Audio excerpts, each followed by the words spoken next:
भाजीपाला आणला, किराणा आणला, तुझी गोळ्या औषधं आणली, दळणही आणलं. अजून काही राहिलं असेल तर आत्ताच सांग.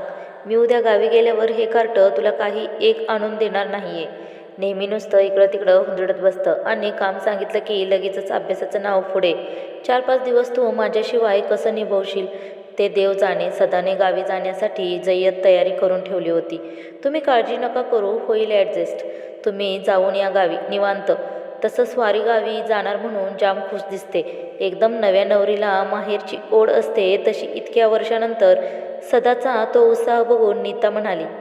मग असणारच. मुळी तब्बल 10 वर्षांनी जातोय गावी.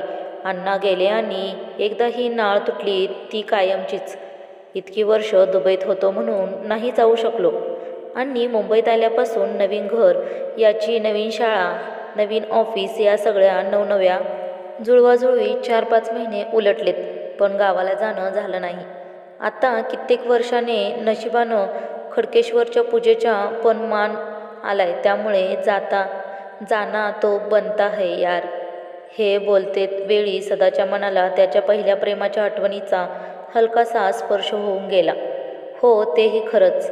तुझ्यासोबत मलाही यायची खूप इच्छा होती. हो, खूप वर्ष झाली सुभद्रा काकींना भेटून. आरूची परीक्षा नसती तर मी पण आलेच असते. तुला तर सांगतोय, चल सोबत. ते कार्ट काय नशीब पाजळणार ते आपल्याला माहीत आहे.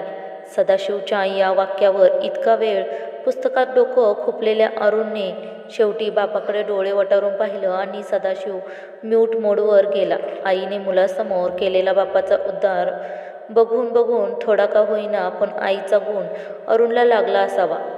पहाटे गावाला निघायच्या हुरहुरीत रात्री दुर्लक्षित असं अर्धवट जेवण करून सदा पहाटे 4चा अलार्म लावून शांत झोपण्याचा असा शांत प्रयत्न करू लागला.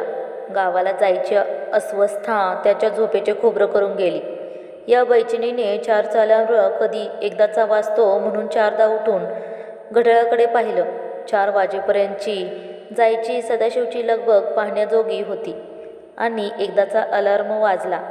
एरवी आवरायला तासनतास लागणारा सदा 20 मिनिटात आवरून आणि बायकोचा झोपाळू निरोप घेऊन घराबाहेरही पडला. तशी आपल्या गावाची ओढ सगळ्यांना हात उंचावून बोलवत असतेच. फक्त आपण प्रपंच आणि कामाच्या ढिगाऱ्यातून डोकं वर काढून पाहायचं विसरतो.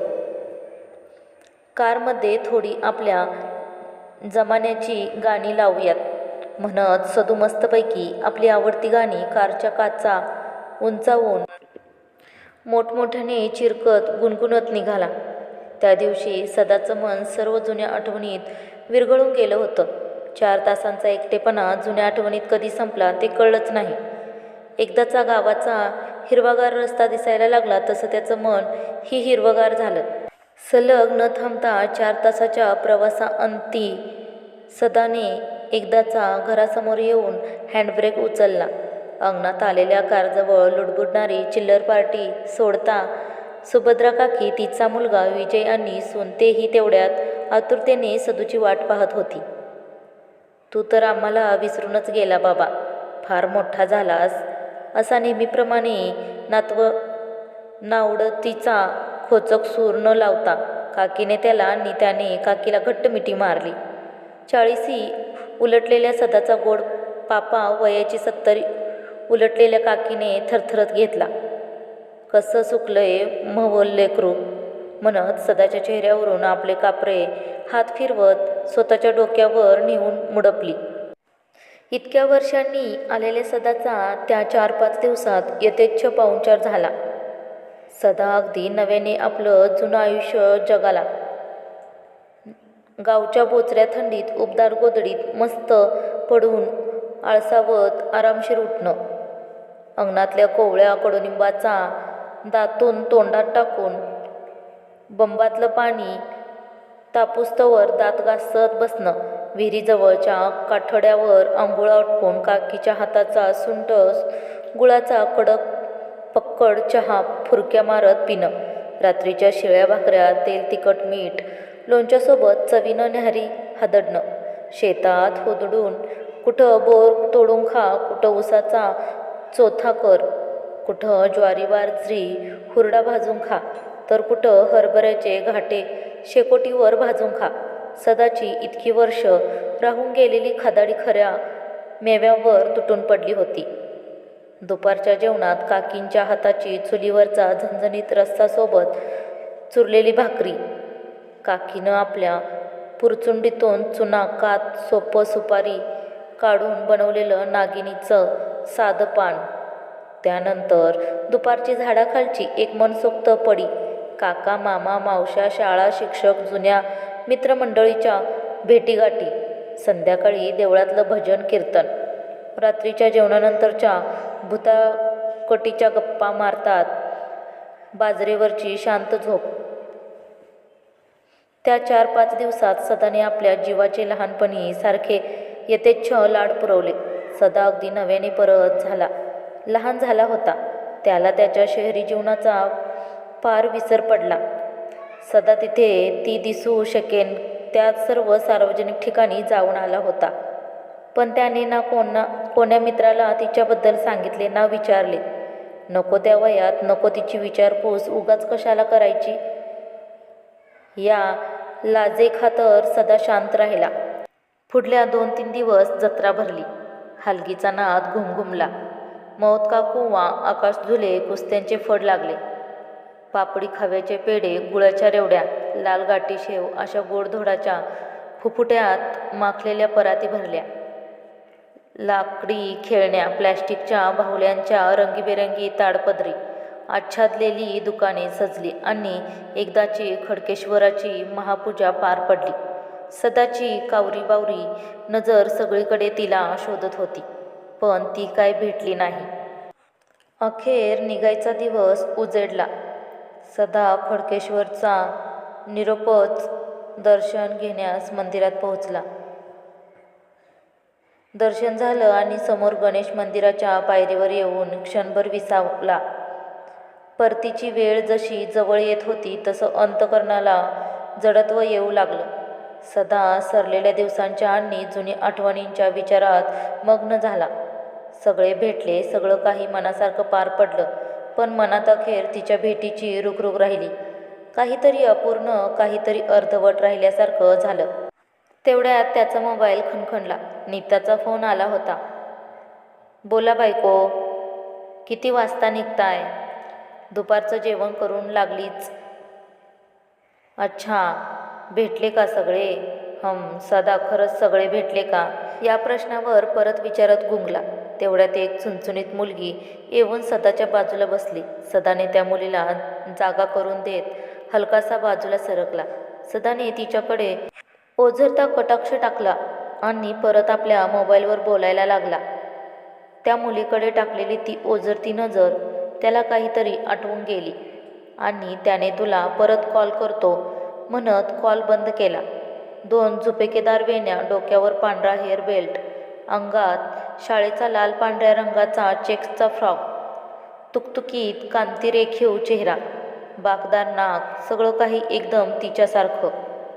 हे कसं होऊ शकतं? आणि त्याला जे अपूर्ण अर्धवट राहिलं होतं त्याचं उत्तर सापडलं. सदा शाळेच्या दिवसात हरवला. माधवी, जी सदाला शाळेत असताना खूप मनापासून आवडायची, तिला बघण्यासाठी धडपडणं, तिच्या एका भेटीसाठी दिवसभर झुरणं आणि ती दिसताच फुलून जाणं, एवढीच काय ती त्याच्या प्रेमाची एक निरागस व्याख्या. माधवीलाही सदाचं आपल्या मागे झुरझुरणं माहीत होतं. दोघांचं त्या कोवळ्या वयातलं हे निर्वाज्य निरागस प्रेम एकमेकांसमोर अव्यक्तच राहिलं आणि सदाने पण तशी कधी हिंमतच केली नाही. ती आपल्याला नकार देईल, बोलणं बंद करेल किंवा रागवेल हा विचारच त्याच्या अल्लड मनाला कधी शिवला नाही. मुळात या आवडण्याला आकर्षण म्हणतात की प्रेम हेच मुळी सदाला कधी कळले नाही. लग्नानंतर सदाला जेव्हा जेव्हा आपल्या मित्रांकडून पहिलं प्रेम याचा विषय निघायचा त्यावेळेस त्याच्या डोळ्यासमोर फक्त माधवीचाच हसरा चेहरा समोर यायचा. आपल्या नकळत्या वयातल्या अल्लड प्रेमाची आठवण त्याच्या चेहऱ्यावर एक मंद स्मित देऊन जात. त्यावेळेस प्रेम यालाच म्हणतात हे जरी उमजलं असतं तर निदान तिच्यासमोर व्यक्त झालो असतो आणि मनात आज अव्यक्तपणाचं काही शल्य राहिलं नसतं. असं त्याला राहून राहून वाटे. आपल्या जवळच्यांनी आपल्याला नेहमी हवीहवीशी वाटणाऱ्या व्यक्तीला आपल्या प्रेमाची ग्वाही द्यायची राहून जाणे, यासारखी आपल्या जीवाला लागलेली ती खंत कोणती? मंदिराची घंटा वाजली आणि सदा भानावर आला. ती मुलगी एका गुलाबसर कागदावर काहीतरी लिहित होती. त्या मुलीला तिचे नाव विचारलं म्हणून सदा धडपडू लागला. ती तिच्या लिहिण्यात गुंग होती. सदा तिच्याकडे निरखून बघू लागला. ती लिहित असलेल्या पेपरच्या खाली मोठ्या अक्षरात आय लव्ह यू मम्मा लिहिलं. सदाने तेवढ्यात काय ते बघितलं आणि शेवटी त्याला बोलायला विषय सापडला. आईसाठी लिहिते बेटा. तिने वर पाहिलं आणि होकारार्थी मान डोलवत, हो आज व्हॅलेंटाईन डे ना काका? अरे वा, खूप गोड रे बाळा. काय नाव तुझं? मयुरा रमेश काळे. आणि तू जिच्यासाठी पत्र लिहिते त्या मम्माचं? माधवी काळे. सदाच्या डोळ्यात एकदम चमक आली. त्याने तो निष्कर्ष काढला होता तो अगदी अचूक निघाला. त्याला खूप आनंद झाला. जुन्या भावना ओथंबून आल्या. इतक्या वर्षानंतर माधवी कशी आहे, ती काय करते, आता कशी दिसत असेल, या विचारांचे त्याच्या मनात कुतूहल निर्माण झालं आणि त्याला माधवीला भेटायची तीव्र ओढ लागली. अरे, तू माधवीची मुलगी आहे? अरे वा, वाटलंच मला. तुला सांगतो, तुझी मम्मा आणि मी वर्गमित्र. तुझ्या भाषेत काय म्हणतात ते? हां, क्लासमेट. अगदी तुझ्यासारखीच दिसायची तुझी मम्मा. आम्ही सगळे खूप मज्जा करायचो. त्यात तुझी मम्मा म्हणजे एकदम खोडकर, खूप खोड्या काढायची. सदा माधवीबद्दल अखंड बडबडत होता आणि मयुरा सदाच्या गप्पा मन लावून ऐकत होता. पण स्वभावाने फार गोड मुलगी. मला खूप आवडायची. आठवणीच्या एका टप्प्यावर सदाच्या तोंडून अचानक मनातल्या भावना आपसूक बोलत्या झाल्या. मला म्हणजे सर्वांनाच आवडायची. सगळ्यांना आपलंसं करून टाकलं होतं तिने. पण सदाने लगेच आपल्या मनाला आवर घातला आणि वाक्याला सावरलं. सदाचे डोळे जराशे पाणावले आणि आईच्या आठवणीत तल्लीन झालेल्या मयुराचाही एकेकी भावनांचा बांध फुटला आणि तिला एकाएकी हमसून हमसून रडायला आलं. ए बाळा, बघ तू पण रडलीस ना? आमच्या आठवणीत आहेत गोड. तुला सांगतो, मी पण या आठवणीत गुंगलो त्यावेळेस हळूच एकटा गच्चीवर जातो आणि खूप रडून घेतो. छान वाटलं मोकळं होऊन. तू ही माधवीसारखीच हळवी बघ. असो, चल आता शांत हो आणि मला तुझ्या मम्माकडे घेऊन चल. मला खूप आनंद होईल तिला बघून. सदाचे ते बोलणे ऐकून मयुरा अजूनच हुंदके देऊन मोठमोठ्याने रडू लागली. सदा आता कळेना की नेमकं काय झाले. तो मयूरला शांत करण्याचा प्रयत्न करू लागला. हे घ्या काका. मयुराने डोळे पुसत आपल्या आईसाठी लिहिलेली चिठ्ठी सदाच्या हातात दिली. अगं, हे काय करतेस बेटा?